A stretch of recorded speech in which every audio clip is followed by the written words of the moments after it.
তাহলে তো শেহজাদের জন্য আমাকে এখন তার আবার বিয়ে করতে হবে। বাংলা চলচ্চিত্রের নায়িকা শবনম বুবলি আবারও বিয়ের পিঁড়িতে বসতে যাচ্ছে।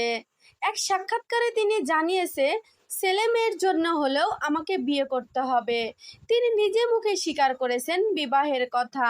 এদিকে শাকিব খানকে নিয়ে তো বেশ টানাটানি করলো, কিন্তু কোনো লাভ হলো না। এখন নিজের বিয়ের কথাই নিজেই ঘোষণা দিলেন।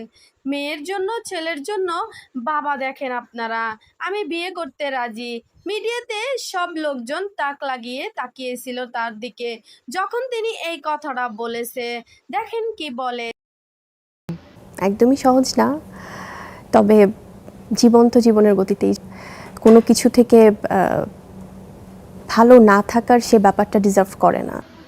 জীবন তো জীবনের গতিতে চলবে, তাই বলে কি থেমে থাকলে চলবে? থেমে থাকবেন না বুবলি। বুবলি নিজের কেরিয়ার ফোকাস নিজেই করবে, চায় না শাকিব খান তার পাশে থাকুক। অনেক তো সমস্যা হলো, তারপরেও শাকিব খান মেনে নিলেন না। চলুন বন্ধুরা, দেখা যাক কি হয়। ভিডিওটা ভালো লাগলে লাইক শেয়ার সাবস্ক্রাইব করবেন। ধন্যবাদ।